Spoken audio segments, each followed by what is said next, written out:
Kia ora koutou, I'm Patricia and I'm here with Dr. Rebecca Kinatson, who is a bioarchaeologist and forensic anthropologist and specializes in stable isotope analysis. Hi, Rebecca. Kia ora. So Rebecca, can you please tell us what is isotope analysis? So isotope analysis is based on the adage, you are what you eat. So all the chemicals in the food that you eat are used to synthesize or make the tissues in your body. So there's two types of isotope analyses we use in archaeology, and these are light stable isotope analysis and radiogenic isotope analysis, which is carbon-14, and we also use strontium isotope analysis. The light stable isotopes are typically carbon, nitrogen, and oxygen, and carbon and nitrogen are elements that are in our food, and these are used to understand what people eat. So the carbon and nitrogen in land-based animals and plants is different than the oceans. And so we can tell if people are eating animals and plants from the land or the moana or the ocean by looking at the carbon and nitrogen isotopes in their bones and teeth. Typically we use strontium isotope analyses to look at migration, and this is because the strontium isotopes in your bones and teeth come from the plants you eat, and also those plants uptake the strontium from the soil. And so the strontium in your teeth and bones is a reflection of the underlying geology, which creates the soil. So if you move from one area where you grew up to another, we can, that has a different underlying geology, we can identify you as a possibly non-local person. Wow, so that's fascinating. So how is isotope analysis helpful for answering archaeological questions? And I think you've touched on this a little bit. So in archaeology, some of the main questions we have are, what are people eating? What type of subsistence, or how are they getting their food? Are they farming? Are they hunting and foraging? And also migration. So are people moving around the landscape? Are they staying? Or are people moving to different communities for certain reasons, such as marriage or trade? So we use these isotopes to identify if they are gardening a lot, or maybe if they are hunting moa or eating marine foods. And in New Zealand, we've got a really high level of mobility, what we see in very early populations that came from East Polynesia. So when people first came to New Zealand, they circumnavigate the Motu, the island. They're moving around, getting resources from across the land, but also the ocean.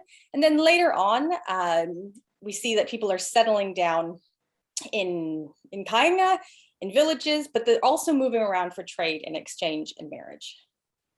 Wow, so it seems like isotope analysis have been used quite extensively in New Zealand archaeology. So can very old fossils be used for isotope analysis? Very old fossils can be used, but for these we analyze just the tooth enamel. And this is because all the collagen is gone in fossils. So these are very old, thousands and thousands of years old fossils we're talking about here. And so you can use the carbon and oxygen in tooth enamel to look at what very old prehistoric, say, saber-toothed tigers or mammoths were eating.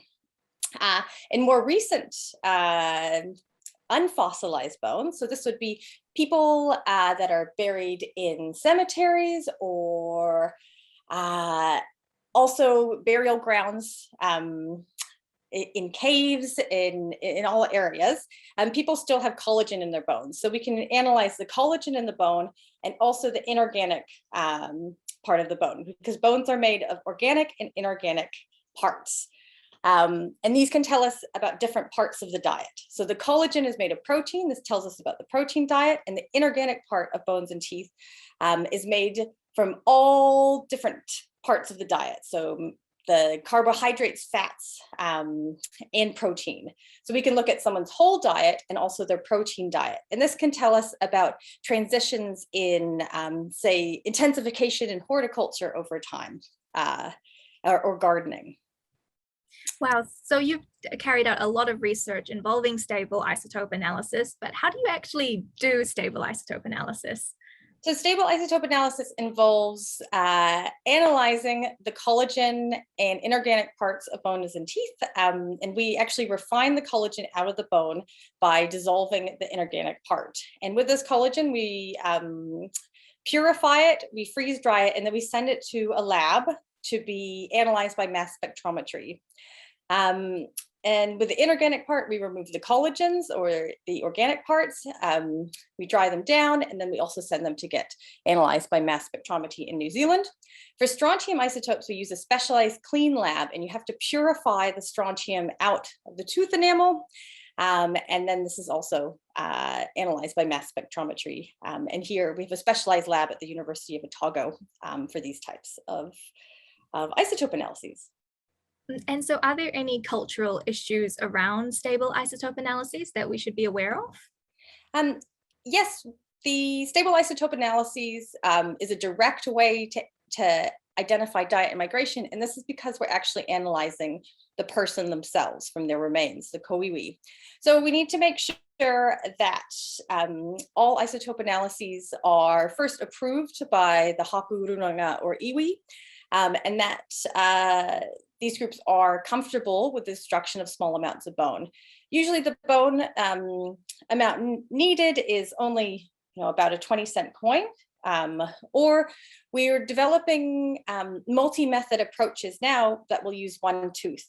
And teeth are a good tissue to use because they have both this inorganic and organic parts. They form in childhood, so they lock in your childhood diet and residency information. And also people lose teeth during their life. So it's more kind of understandable that a tooth could be lost or sampled because they can come out. So yes, we always get approval, and then all the results are presented to the iwi first. And a lot of times we'll do isotope analyses and not actually publish the results. For a wider audience, these are actually just provided just to the Hapu Runaka or iwi. Well, thank you so much, Rebecca, for sharing your level of expertise and the amazing questions that can be addressed with stable isotope analyses.